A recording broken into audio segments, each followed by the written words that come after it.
جائے. بعض اوقات تو جماعتوں میں بھی یہ ایک چیز بن گئی ہے کہ فیصلہ تو وہ وہی کرتے ہیں جو اسٹیبلشمنٹ ان سے کہہ رہی ہوتی ہے. فیس سیونگ کے لیے اس طرح کی باتیں شروع کر دیتے ہیں کہ ہمارے چند لوگوں کے اوپر یہ دباؤ ہے, اور وہ لوگ یہ ووٹ کاسٹ کر دیتے ہیں, اور اس کے نتیجے میں جو ہے پارٹی پر بات نہیں آتی, لوگوں پر بات آ جاتی ہے. تو ظاہر ہے کہ پاکستانی قوم اب اس طرح سے تو پارٹیوں کے آگے ان کی کہی ہوئی باتوں پر یقین نہیں کرے گی. ہم یہ سمجھتے ہیں کہ جو لوگ دباؤ قبول نہیں کر رہے وہ بھی تو ایک کریکٹر رکھتے ہیں نا.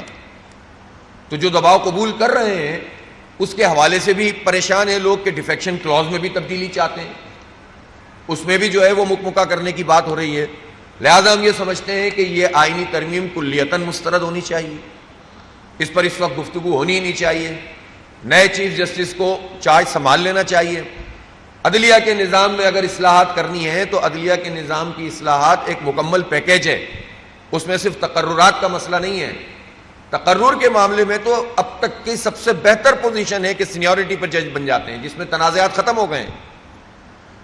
اور یہ کہنا کہ پارلیمان کی کمیٹی 5 ججوں میں سے یا 3 ججوں میں سے ایک جج کی سفارش کرے گی اور پھر وزیر اعظم سمری صدر کو بھیجیں گے, تو جب اتنی بڑی پارلیمنٹ میں دباؤ کا شکار ہو کر آئینی ترمیم کرنے کے لیے لوگ تیار ہو رہے ہیں, تو وہ جو کمیٹی ہوگی جس میں واضح طور پر حکومت کی اکثریت بھی ہوگی, تو اس کا مطلب یہ ہوگا کہ میرٹ نہیں ہوگا, جو حکومت چاہتی ہے وہی ہوگا. لہذا یہ جو معاملہ ہے اس کو بالکل مسترد ہونا چاہیے. ججز کو سینیورٹی کی بنیاد پر تقرر کرنے کا چیف جسٹس کا جو طریقہ ہے وہ بالکل درست ہے, اسی کو قائم رہنا چاہیے. اور جو اصلاحات ہیں عدالتی, وہ تو یہ ہیں کہ لوگوں کو انصاف نہیں مل رہا, عدالتی نظام پر لوگوں کا اعتبار نہیں ہے. کوئی واقعہ ہو جاتا ہے تو لوگ عدالت جانا نہیں چاہتے ہیں. ابھی آپ دیکھیں کہ اس وقت جو لاہور کا واقعہ ہے, اس پہ بھی ضرور ظاہر کی بات ہونی چاہیے کہ فیک نیوز پھیلانے والے, غلط ویڈیوز جاری کرنے والے, جھوٹا الزام لگانے والے, ان کی پکڑ کا بھی کوئی نظام ہونا چاہیے. لیکن کیا یہ واقعہ نہیں ہے کہ بہاولپور ہو یا ملتان ہو یا لاہور ہو یا کسی اور جگہ پر ملک میں جب اس نوعیت کے واقعات ہوتے ہیں تو اس پر جب عدالتیں اپنا کردار ادا نہیں کرتی, فیصلے نہیں ہوتے, مجرموں کو کیفر کردار تک نہیں پہنچایا جاتا, حکومتی دباؤ میں چیزوں کو جو ہے وہ ایک طرف رکھ دیا جاتا ہے, تو پھر کیسے لوگوں کا اعتبار قائم ہوگا حکومت پر؟ جہاں یہ سوال اہم ہے کہ لوگ فیک نیوز کے پیچھے کیوں چل رہے ہیں, وہیں یہ سوال بھی تو اہم ہے کہ جس مسئلے پر موجودہ حکومت کی کوئی خاتون یا کوئی مرد آ کر بات کرے, لوگ اس کو ماننے کے لیے تیار ہی نہیں ہوتے. ان کی کریڈیبلٹی کا یہ عالم ہے. اس کیس میں بھی حکومت کا موقف لوگ اس لیے ماننے کے لیے تیار نہیں ہو رہے کہ حکومت کی کوئی ساکھ نہیں ہے, ایک جھوٹ کی بنیاد پر قائم ہونے والی یہ حکومت ہے. فارم 47 صرف نواز شریف صاحب کو 70,000 اضافی ووٹ ڈال کر سیٹ دی گئی. آپ اندازہ تو لگائیں, باقی تو چھوڑ دیں آپ. لاہور سے کیا شہباز شریف اور کیا مریم بی بی اور کیا ان کے پورے خاندان کے لوگ اور کیا نون لیگ کے لوگ 16-17 سیٹوں کے علاوہ پورے پاکستان میں جیتے نہیں ہیں؟ اتنے بڑے جھوٹ پر جو لوگ آ کر کھڑے ہوں ان کی کسی سچی بات کا بھی کوئی یقین نہیں کرتا, اس لیے کہ ساکھ نہیں ہے, کریڈیبلٹی نہیں ہے. اور جب کریڈیبلٹی نہیں ہوتی تو اس کے نتیجے میں یہ بحران تو پیدا ہوتا ہے. پھر لوگ جھوٹ کے پیچھے چل پڑتے ہیں, پاپولر باتوں کے پیچھے جو ہے وہ چیزیں کرنے شروع ہوتے ہیں, اور ہم تو ابھی حتمی طور پر کچھ نہیں کہہ سکتے. اس کی جو تحقیقات ہیں, میں خیر مقدم کرتا ہوں جو لاہور ہائی کورٹ نے فل بینچ بنائی ہے کل, اور اس میں بہت واضح طور پر جو طریقہ کار عزت نفس کو مجروح کیے بغیر اور عزت اور وقار کے ساتھ انصاف دلانے کا ہے وہ ہونا چاہیے. ہمارے ملک کا المیہ یہ ہے کہ جب یہ واقعات ہو جاتے ہیں تو لوگ اپنی عزت بچانے کے لیے مدعی نہیں بنتے. اس سے بڑھ کر افسوسناک بات کوئی نہیں ہو سکتی کہ کسی کے بچے اور بچی کے ساتھ زیادتی ہو اور وہ مدعی بننے کے لیے بھی تیار نہ ہو, اس لیے کہ پورے نظام پر سے لوگوں کا اعتبار اٹھا ہوا ہے. یہاں لوگوں کی عزتیں محفوظ نہیں ہیں. لہذا یہ معاملہ صرف ایک واقعے کا نہیں ہے, یہ واقعہ تو ایک طور پر ایک علامت کے طور پر سامنے آ گیا. اصل میں تو پوری سوسائٹی میں جو غم و غصہ موجود ہے اس کا اظہار ہے. جو ہمارے ادارے ہیں ان پر اعتبار نہیں ہے لوگوں کا، چاہے وہ عدالت ہو یا پولیس کا ادارہ ہو یا کوئی ادارہ ہو۔ حکومتوں کا میں نے آپ کو بتایا کہ ان کی ساکھ کیا ہے۔ پھر اس کے بعد جو کچھ تعلیمی اداروں میں کھلے عام چیزیں چل رہی ہوتی ہیں، اس کے بعد جب اخلاق باختگی ہوگی، سرکار کی سطح پر ہوگی، کوئی روک ٹوک نہیں ہوگی، ڈرگز پھیل رہی ہوں گی، کیا یہ حقیقت نہیں ہے کہ پاکستان میں تمام تعلیمی اداروں میں بائی اینڈ لارج جو منشیات کا کام ہے وہ دھڑلے سے ہو رہا ہے، نوجوانوں کے جسموں میں زہر اتارا جا رہا ہے، اور یہاں تک ہوتا ہے کہ جو بہت اچھے پڑھنے لکھنے والے بچے بچیاں ہوتے ہیں ان کو وہ نشے دیے جاتے ہیں جس سے وہ کہیں کہ آپ کی کنسنٹریشن بڑھے گی اس سے۔ تو ایک طرف تو وہ لوگ ہوتے ہیں جو آوارگی کی طرف مائل ہوتے ہیں، دوسری طرف بہت پڑھنے والے بک وارم ٹائپ کے لوگ، ان کو یہ کہا جاتا ہے کہ تمہاری ذہنی یکسوئی بڑھے گی تو یہ دوا استعمال کرو، یہ نشہ استعمال کرو، اور آہستہ آہستہ پھر وہ نشے کے عادی بن کر اپنی زندگی برباد کر دیتے ہیں۔ اور یہ سب کچھ چل رہا ہے، کوئی پوچھنے والا نہیں ہے۔ کون سا ادارہ ہے، کوئی حساس ادارہ جو اس پر کام کرتا ہو؟ کوئی پولیس، کوئی رینجرز، کوئی ISI، کوئی MI، کوئی حکومت، کوئی FIA، کسی کو نوجوان نسل سے غرض نہیں ہے۔ جو کچھ تعلیمی اداروں کے بے شمار مسائل ہیں، جتنی چاہو مہنگی تعلیم کر دو، جتنا چاہو فیسیں بڑھا دو، جو چاہو کرتے رہو، کوئی پوچھنے والا نہیں ہے۔ یہ وہ سب فرسٹریشن ہے کہ جس کا اظہار پھر کسی ایک واقعے کی صورت میں سامنے آتا ہے۔ حکومت اور ریاست کو اس مسئلے کو ایڈریس کرنا پڑے گا، لوگوں کو ریلیف دینا پڑے گا، حق اور انصاف فراہم کرنا پڑے گا، لیکن بجائے اس کے کہ ان کور ایشوز پر توجہ دیں، اپنی مرضی کا چیف جسٹس چاہیے، اپنی مرضی کی عدلیہ چاہیے، اور ڈیفیکشن کلاز اگر موجود ہے تو اس سے جان چھڑانا چاہتے ہیں کہ جس کو چاہو ہارس ٹریڈنگ ہو، ووٹ کاسٹ کرو، انسانوں کی منڈی لگاؤ، عوام کے جیبوں پہ ڈاکے مار مار کے جو پیسے انہوں نے جمع کیے ہیں وہی پیسے انسانوں کے خریدنے پہ لگاؤ، اور اپنی مرضی کا قانون اور اپنی مرضی کا پورا نظام بناؤ، تو یہ تو اب چلنے والی چیز نہیں ہے۔ اس کا پھر ریئیکشن ہوتا ہے۔ جماعت اسلامی اس بات کو محسوس کرتی ہے کہ یہ واقعہ جو لاہور کا ہوا ہے یہ بھی، اور اس کے علاوہ بھی جو اس نوعیت کے واقعات ہیں، اس کو ایڈریس ہونا چاہیے۔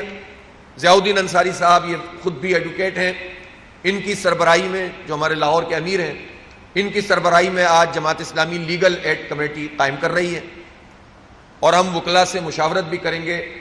لوگ اپنے قانونی مشاورت کے لیے اور عدالتوں میں جو کچھ بھی ان کو مدد چاہیے اس کے لیے ہماری لیگل ایڈ کمیٹی سے رابطہ کر سکتے ہیں، اور اس نوعیت کے کیسز بھی عزت اور وقار کے ساتھ اور ان کی عزت نفس مجروح کیے بغیر انشاءاللہ جماعت اسلامی جو ہے وہ ان کا مقدمہ لڑے گی۔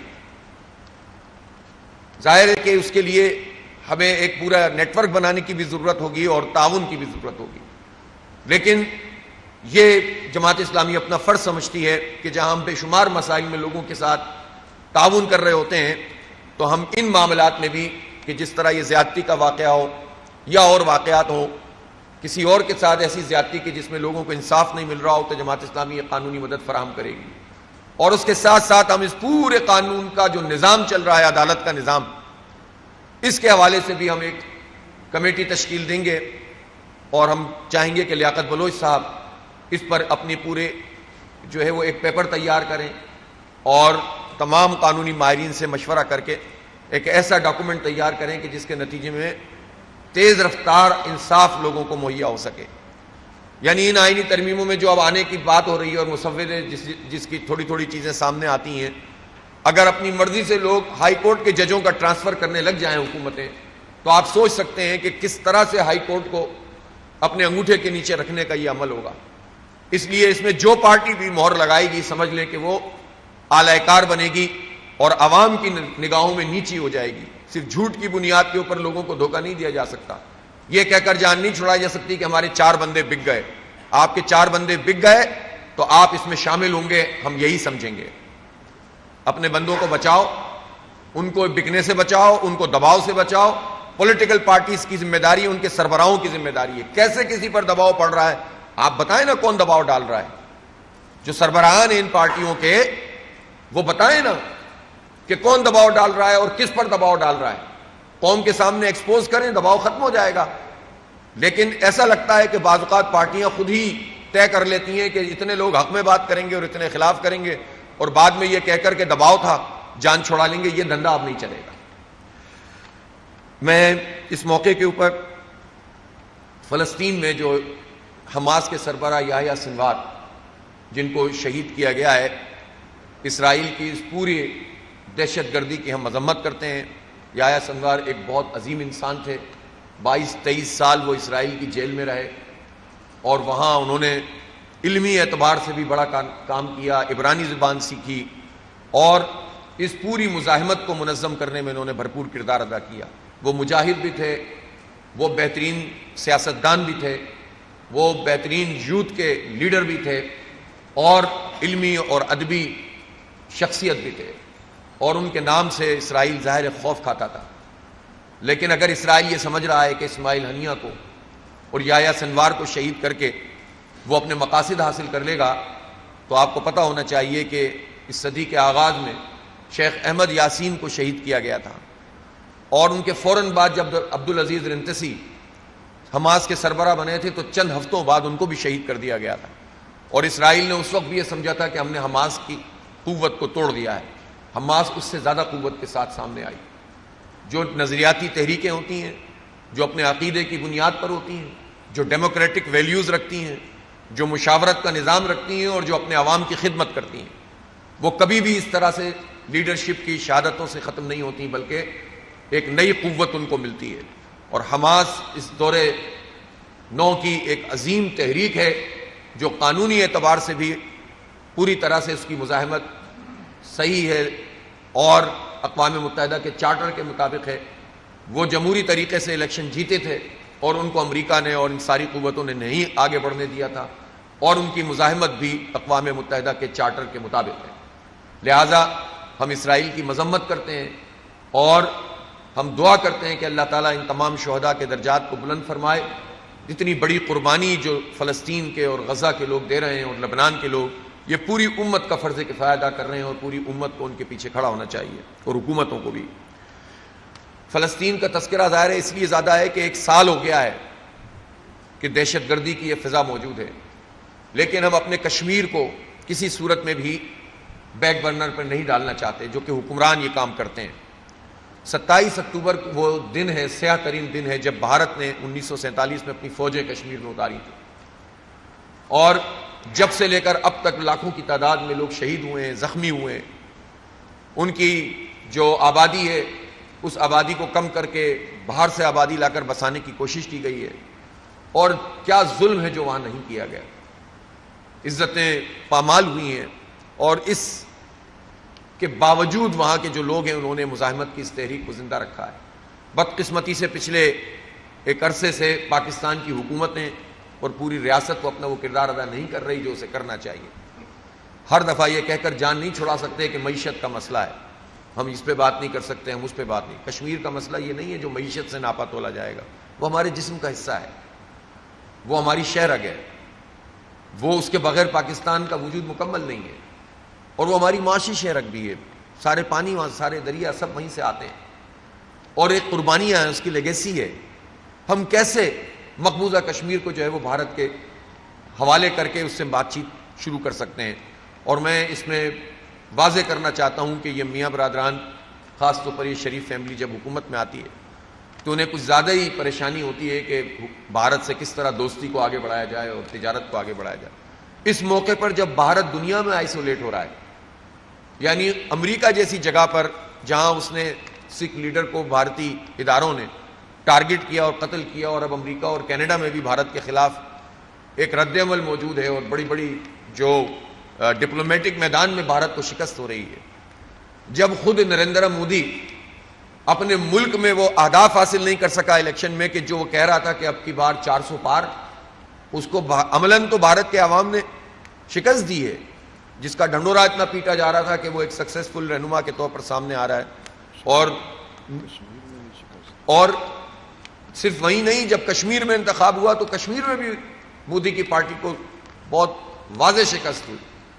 تو جو مودی خود بھارت میں لوگوں کی اپنے اہداف پورے نہیں کر پا رہا، جو انٹرنیشنل سطح پر آئسولیٹ ہو رہا ہے، اور یہ وقت تھا کہ جب ہم بھارت کے اس پورے مکروہ چہرے کو اس کی 10 لاکھ ملٹری اور پیراملٹری فورسز جو موجود ہیں اس وقت کشمیر میں، اس کو ایکسپوز کرتے، اور اس نے جو کشمیر کی حیثیت کو ختم کیا 370 اور 35A کو، اس پر ہم پوری دنیا میں ڈپلومیسی کرتے. اگر میاں برادران یا میاں نواز شریف کی طرف سے دوستی کی اور تجارت کی یہ باتیں شروع ہو رہی ہیں تو یہ قابل مذمت ہے.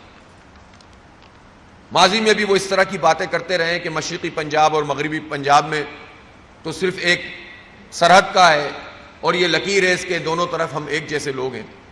انسان تو پوری دنیا میں آدم کی اولاد ہیں، سب ایک جیسے ہیں. کوئی کام ہوا تھا نا اس بر صغیر میں، کوئی قربانی دی تھی نا مشرقی پنجاب کے لوگوں نے جو ہجرت کر کے یہاں پر آئے تھے. آپ انہی کی لاج رکھ لیا کریں، آپ انہی کے خون کی لاج رکھا کریں کہ جو یہاں پوری پوری ٹرینیں کٹ گئی تھیں، اور آپ اس کو کہہ دیتے ہیں کہ یہ صرف ایک سرحدی لکیر ہے. یہ عقیدے کی لکیر ہے، یہ دو قومی نظریے کی لکیر ہے، یہ قائد اعظم اور علامہ اقبال کے متعین کردہ لکیر ہے، یہ شہداء کے خون سے بننے والی لکیر ہے. اور اس نظریے کو پامال کر کے آپ محض ثقافت کی بنیاد پر یہ بات نہیں کر سکتے. تو آپ کو بہت پریشانی ہوتی ہے کہ آپ اس طرح کی باتیں کریں. اور شہباز شریف صاحب نے جو یہ بات کہی کہ آزاد کشمیر پہ ہم بھارت کو یہ کچھ نہیں کرنے دیں گے، اس کا مطلب یہ ہے کہ آپ مقبوضہ کشمیر کی بات ہی نہیں کر رہے، جو اصل تنازع ہے، جو اصل ہمارا حق ہے، جس پر قبضہ ہے. تو یہ سب باتیں بھارت کو تقویت دینے والی ہیں. تو پاکستان کے حکمرانوں کو اس میں ہوش کے ناخن لینے چاہیے، اور اس طرح کا کوئی عمل بھی پاکستان کے عوام قبول نہیں کریں گے. یہ باتیں بہت ہو گئی ہیں کہ معیشت ہماری خراب ہے اور پڑوسیوں سے لڑائیاں نہیں ہوتی.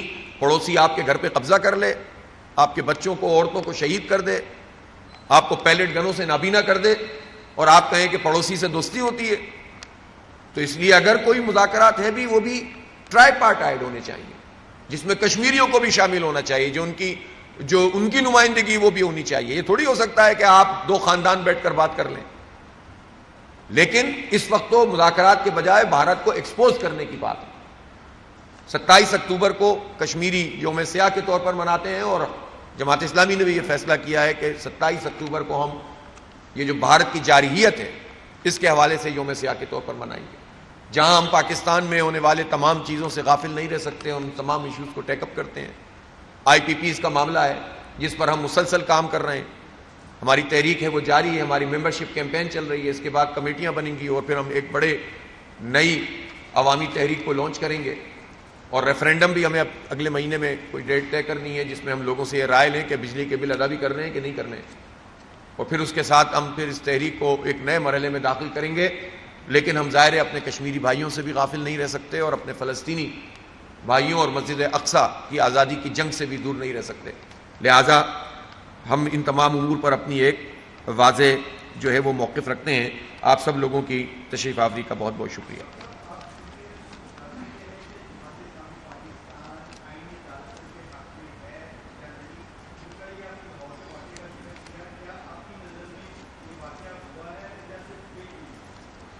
جو آئینی عدالتوں والی بات ہے، اس وقت تو ہم کسی بھی نوعیت کی ترمیم کے حق میں نہیں ہیں. اس لیے کہ اس وقت جو ترمیم آ رہی ہے، چاہے حکومت ہو یا اپوزیشن، اگر وہ اس کے اوپر کوئی بھی چیز طے کریں گے، اس کا فائدہ حکومت کو ہوگا اور اس کا نقصان عدلیہ اور عدالتی نظام کو ہوگا. اور اپنی مرضی کی عدالت، مرضی کا چیف جسٹس، یہ اس کے پیش نظر ہے. لہذا اس وقت تو ہم کسی بھی ترمیم کے حق میں نہیں ہیں. ایک دفعہ یہ پروسیس مکمل ہو جائے چیف جسٹس کا، اور جن کو بننا ہے منصور علی شاہ کو، انہی کا تقرر ہو جائے، اس کے بعد پھر بیٹھ کر بات بھی کی جا سکتی ہے اور وسیع تر مشاورت کی جا سکتی ہے. نمبر ایک. اور نمبر دو بات یہ ہے کہ جو لاہور کا واقعہ ہے، ظاہر ہے نہ ہم عدالت ہیں نہ ہم کوئی ادارہ ہیں کہ جو انویسٹیگیشن کرے. انویسٹیگیشن کرنا حکومت کا اور حکومتی اداروں کا کام ہے. ان کی جو بھی انویسٹیگیشن ہے تو وہ بھی پھر متعین طور پر، اب ہائی کورٹ نے بینچ بنا دی ہے، اس بینچ میں جو ہے وہ رپورٹ پیش کریں وہ، اگر وہ نیوز فیک ہے تو. اور اسی طرح اگر اس کے اندر کوئی بھی سچائی موجود ہے تو وہ بھی اب عدالت کا کام ہے کہ وہ قوم کے سامنے واضح طور پر لے کر آئے اور مجرموں کو سزا دے. آپ کو یاد ہونا چاہیے کہ جب یہ زینب کا واقعہ ہوا تھا قصور کا، تو اس وقت جماعت اسلامی نے یہ مطالبہ کیا تھا، وہ بل آیا تھا تو یہ پیش کیا تھا کہ سر عام پھانسی دینی چاہیے ایسے مجرموں کو جو ہمارے بچوں کے ساتھ یہ سب کچھ کرتے ہیں. اس پر اس وقت مسلم لیگ نون، پاکستان پیپلز پارٹی اور پاکستان تحریک انصاف سب نے متفقہ طور پر ہماری اس تجویز کو رد کر دیا تھا. اور یہ بہت افسوس کی بات ہے کہ جب اس نوعیت کی چیز ہونے جا رہی ہوتی ہے جس سے حق اور انصاف کی کوئی بالادستی اور ہمارے بچے بچیاں محفوظ رہ سکیں تو یہ سب اکٹھے ہو جاتے ہیں. تو اس لیے تمام پہلوؤں کو دیکھنا چاہیے, تحقیقات ہونی چاہیے اور واضح طور پر قوم کے سامنے 2-2-4 کی طرح چیزیں آنی چاہیے.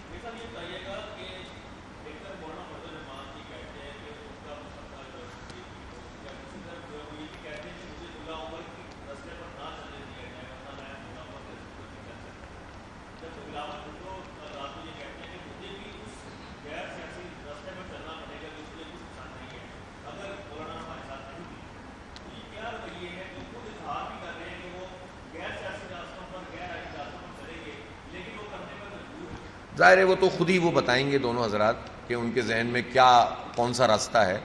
اور ظاہر ہے جب یہ پارلیمنٹ فیک پارلیمنٹ بنی تھی, فیک پارلیمنٹ بھی تو فیک ہی ہے نا, یہ 47 کی بنیاد پر ہے. تو اس فیک پارلیمنٹ میں شروع میں بھی مولانا نے یہی فرمایا تھا نا کہ ہم پہاڑوں پہ چلے جائیں اور ہم پارلیمانی سیاست کو خیر بات کہنے کا سوچ رہے ہیں. لیکن ظاہر ہے کہ اپنے تجربے کی بنیاد پر وہ اس کا حصہ بنے ہیں. میرا خیال ہے مولانا کو اس پر سب چیزوں پر سینئر آدمی ہیں, گفتگو کرنی چاہیے کہ کیا کچھ ہو رہا ہے.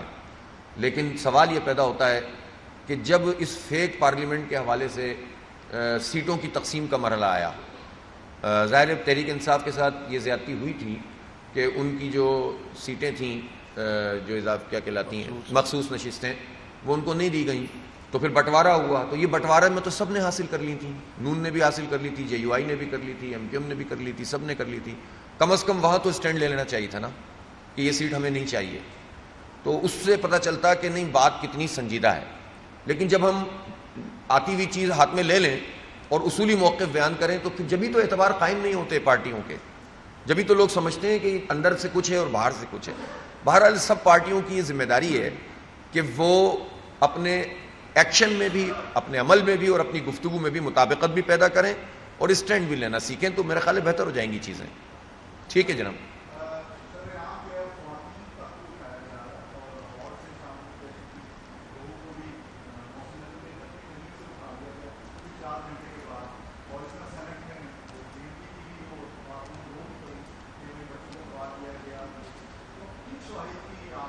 نہیں, سپریم کورٹ میں جائیں پارٹیاں, جن پارٹیوں کے ان لوگوں کو یہ سب کچھ ہو رہا ہے, ان بیرسٹر گوہر صاحب, مولانا فضل الرحمان صاحب یا جو بھی ہیں, ان کو سپریم کورٹ میں جانا چاہیے فوری طور پر اور کہنا چاہیے کہ جو لوگ بھی یہ کر رہے ہیں ان کو پکڑ کے قوم کے سامنے لائیں. یہ کیوں نہیں کر رہے لوگ؟ اس کا مطلب یہ ہے کہ یہ کچھ ہو رہا ہے نا ایسا کہ جب یہ ہو جائے گی ترمیم خدا نہ خاصہ تو کہیں گے اچھا ہمارے فرار لوگوں پہ دباؤ ڈال دیا گیا تھا, یعنی آپ کا کام بھی ہو گیا ان کا کام بھی ہو گیا. تو یہ تو نہیں چلے گا نا. جی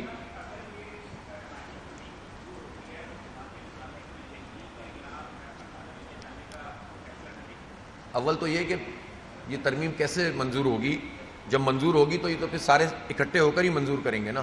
تو ظاہر ہے اس کے اوپر پھر ہم مشورہ کریں گے کہ ہمیں کیا کرنا چاہیے. ہم تو اب دیکھیں اپنے موقف کے اعتبار سے بہت واضح طور پر ایک موقف قوم کے سامنے پیش کر رہے ہیں اور یہ پوری قوم کا موقف ہے, یہ ہمارا نہیں ہے.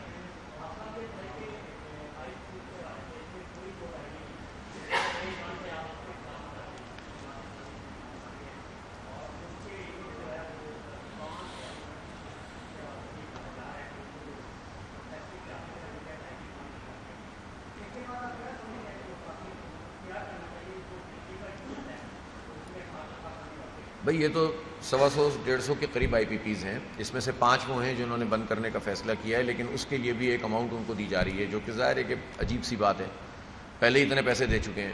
18 IPPs وہ ہیں جن سے رینیگوشیٹ ہو رہا ہے, پھر اس کے بعد فردر اور IPPs ہیں. تو ہم نے تو پورا ایک ان کو نقشہ بنا کے دیا تھا کہ 52% تو IPPs وہ ہیں کہ جو خود حکومتی ہیں اور اس میں تو ان کو کوئی پرابلم نہیں ہونی چاہیے نا. اگر آربیٹریشن انہوں نے باہر کی بھی رکھی ہوئی ہے اور تو اگر حکومت کے ساتھ بات کر رہی ہے تو آربیٹریشن کی ضرورت کیا ہے, وہ IPPs تو بند کی جائیں.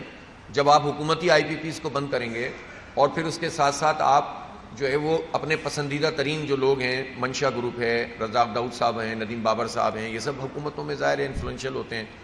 انہی کی IPPs آپ دیکھ لیں تو سب ملا کر اچھے خاصا 2-3 ہزار میگا واٹ کے تو IPPs, بلکہ اس سے بھی زیادہ ان کی ہیں, 4-5 ہزار تک چلی جائیں گی. جب اتنی تعداد میں اپنے پسندیدہ ترین لوگ جن کے ساتھ آپ کے اور بھی معاملات چلتے رہتے ہیں, ظاہر کاروباری بھی اور اس طرح کے, تو ممکن نہیں ہے کہ کوئی بھی حکومت کے سامنے اور اسٹیٹ کے سامنے آ کر کھڑا ہو. ہمیں بھی پتہ ہے وہ ساری لسٹیں جو قرضہ معاف کرانے والوں کی ہیں, کیسے وہ اسٹیٹ کے سامنے آ کر کھڑے ہو سکتے ہیں. لہٰذا یہ تو ول چاہیے، اور ہم مسلسل پریشر اس لیے کیونکہ اگر جماعت اسلامی یہ پریشر نہیں رکھتی نا، کون پوچھنے والا تھا؟ کسی کو پتہ بھی نہیں تھا. صرف چند جو ہمارے وہ تھے federation of chamber of commerce سے ایک بات اٹھی تھی، تو صرف ان کی باتوں سے تو کوئی نہیں آتا جب تک پولیٹیکل پریشر نہ ہو. تو ہمارے دھرنے، احتجاج، ہڑتال، اس نے بہرحال ایک ٹریک تو بنایا ہے. لیکن اگر یہ وقت ضائع کریں گے اور ہمارے بل اسی طرح آتے رہیں گے تو پھر کیا فائدہ آئی پی پی سے نیگوشیٹ کرنے کا؟ بل کم ہونے چاہیے.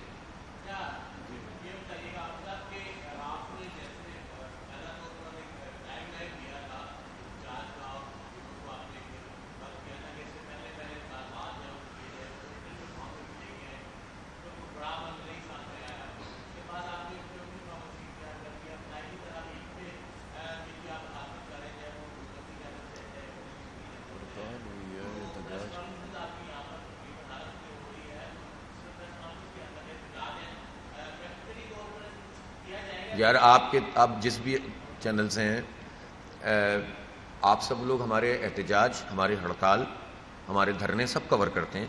تو صرف پریس کانفرنس تو نہیں کرتے ہم ہی تو کرتے ہیں ان ایشوز پر بات، اور کرتا کون ہے؟ اور ہمارا یہ تحریک ہماری جاری ہے. تحریک کا ایک موڈ ہوتا ہے نا، کسی وقت ایک کام ہوتا ہے، کسی وقت دوسرا کام ہوتا ہے. 45 دن ہوئے تو ان 45 دنوں میں بھی ہماری تحریک جاری رہی، اور ان 45 دن میں 2 اچیومنٹس بہرحال پاکستان کے عوام کو ملی. لیکن وہ الگ بات ہے کہ حکومت کو یہ چاہیے تھا کہ پورے پاکستان میں پر یونٹ جو 14 روپے انہوں نے کم کیے تھے 2 مہینے کے لیے، وہ پیک کے مہینے تھے تو وہ پورے پاکستان کے لیے ہونا چاہیے تھا. لیکن انہوں نے پنجاب کے لوگوں کو ریلیف دیا. تو ہمارا مطالبہ تھا کہ یہ پورے پاکستان میں ہونا چاہیے. اور دوسرا ہمارا مطالبہ یہ تھا کہ یہ صرف آپ وقتی ریلیف نہ دیں بلکہ ٹیرف میں کمی کریں، فی یونٹ کاسٹ میں کمی. وہ تحریک ہماری جاری ہے. اسی طرح یہ آئی پی پیز اگر 5 بند ہوئی ہیں تو آپ مجھے بتائیں نا کہ ان آئی پی پیز کا مطلب بھی پتہ تھا کسی کو کیا ہوتے؟ یہ تو ہم ہی نے تو لوگوں کو بتایا ہے، اور ہماری یہ تحریک اس وقت جاری ہے. ہم نے بتایا نا آپ کو کہ یہ ہماری ممبرشپ کا بھی پورا پروسیس چل رہا ہے 31 اکتوبر تک، اور اس کے بعد ہم ایک ریفرینڈم کرنے جا رہے ہیں پاکستان کے عوام سے. یہ بھی تو تحریک کا حصہ ہے نا، جس میں ہم لوگوں سے کہیں گے کہ کیپیسٹی پیمنٹ کی مد میں جو ہزاروں ارب روپے پاکستانی قوم ادا کر چکی ہے، جو بجلی بنی ہی نہیں ہے، تو اب آنے والے بلوں کو ہم ادا نہیں کریں گے، اور حکومت ہمارے پچھلے دیے ہوئے پیسوں سے ایڈجسٹ کرے. اس پر ہم رائے لینے جا رہے ہیں پورے پاکستان کی. تو یہ تو اس سے بڑھ کر تو کوئی ہو نہیں سکتا پبلک ماس موبلائزیشن اور اس پورے مسئلے کو ایڈریس کرنے والی چیز. تو انشاءاللہ ہم حکومت پر اپنا یہ دباؤ، عوامی دباؤ، جائز دباؤ، جمہوری دباؤ، سیاسی دباؤ، یہ بڑھائیں گے اور عوام کو ریلیف دلوائیں گے انشاءاللہ.